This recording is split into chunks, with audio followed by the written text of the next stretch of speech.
Hello friend, myself Dr. P. Wani from Gokhale Education Society's RS Sapat College of Engineering, Management Studies and Research Nasik.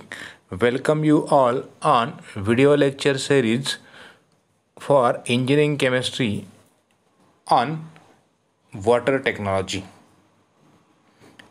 From this video you will able to learn what is zeolite and its composition, how the process of zeolite takes place for removal of hardness of water, reactions involving in zeolite process, and what are the advantages and disadvantages of this process. Zeolite method is the external treatment for water for removal of hardness. In syllabus of engineering for chemistry, there are two methods for removal of hardness of water. First is called as a zeolite and second is called as a ion exchange method. In this video, we will have to learn a first called as a zeolite method. Zeolite method is also called as a permutate method. Zeolite is a hydrated sodium aluminosilicate. Alternative name, that is zeolite, is nothing but chemically hydrated sodium aluminosilicate, and this hydrated sodium aluminosilicate has a capacity to exchange its sodium salt with the positively charged ion present in a hard water. What is the structure of zeolite? Zeolite is actually sodium aluminosilicate, or it is a sodium salt of aluminosilicate. The composition of this sodium aluminosilicate is given here. Generally, synthetic zeolite are preferred because synthetic zeolite are porous in nature, while natural zeolite are non-porous in nature. That's why synthetic zeolite have a better than natural zeolite.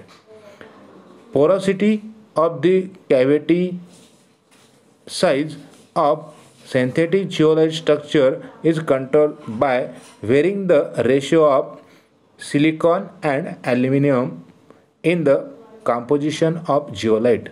Ion exchange process takes place in the zeolite method. Positively charged ions are replaced by a positively charged ion. The porous structure of zeolite is shown here for a better understanding. How the zeolite process takes place, that is the process given in this figure. Here is a hard water that should be inserted in that cylinder. Zeolite process having a cylinder. In that cylinder you will have to place a bed called as a zeolite bed. Sodium aluminosilicate bed is here. When hard water is sprayed on this bed, what happens? This bed has a tendency to capture all positively charged ion, and in exchange they releases that sodium. That's why to maintain this as a sodium zeolite for complete exchange of ion, we will have to inject the solution of NaCl as a source of sodium ion for continuous exchange of positively charged ions with the sodium, and you will get a soft water. So how this process takes place?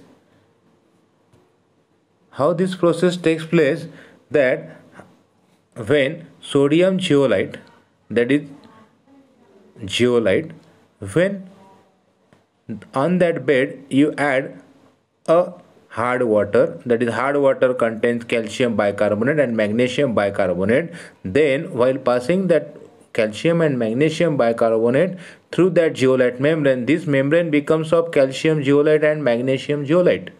When this membrane becomes calcium and magnesium zeolite, further exchange of ion stops because only sodium zeolite membrane has a tendency to exchange ions. Similarly, when you consider a permanent hardness, that is CaCl2 and MgSO4, again it for calcium zeolite and magnesium zeolite. That's why we require to regenerate the membrane or retain the membrane as it is. That's why to avoid the formation of calcium zeolite and magnesium zeolite membrane were added NaCl as a source of sodium ion and to retain the membrane as a sodium zeolite for continuous exchange of ions for removal of hardness of water. What are the limitations of this process? That is, it cannot be used for the turbid water because turbid water will block the membrane of calcium zeolite, as manganese and ions will block this membrane. That's why if the water containing manganese and iron, it is not suitable for removal of that cations. Any acid present in water with soda before admitting water to the plant, since acid will hydrolyze SiO2, that is silica, forming the salicylic acid. That's why if acid in water, that should be neutralized by the soda. What are the disadvantages of this process? Soft water contains more sodium salt. As exchange of ion takes place, that is cations and anions with the sodium, then excess of sodium ions that you can find out. It replaces only calcium and magnesium ions, means it gives idea only for removal of that positively charged ion. It does not give any idea about the negatively charged ion. If the softened water, then if form NaSCO3 and Na2CO3, which releases CO2 when water is boiled and causes the corrosion. It also causes the caustic embrittlement when sodium carbonate hydrolyzes to give the NaOH. These are the disadvantages and limitations of this process.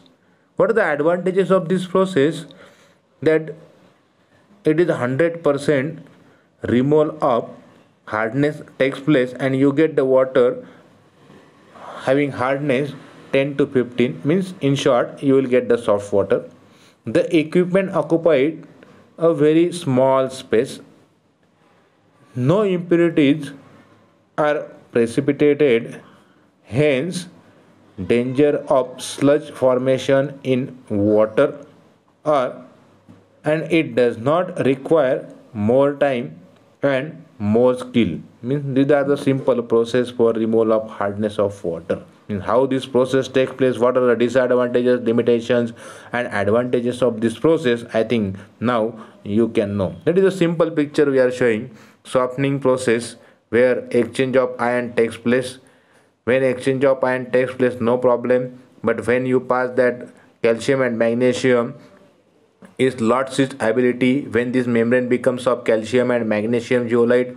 That's why to recharge this membrane as a calcium zeolite and magnesium zeolite, when exchange of sodium ion takes place, and this process I think is called as a recharging process. This simple picture showing a whole zeolite process for removal of hardness of water. I think from this video you can learn how hardness of water can be removed using zeolite process, what is the structure of zeolite, how this process takes place, what are the disadvantages and advantages of this process.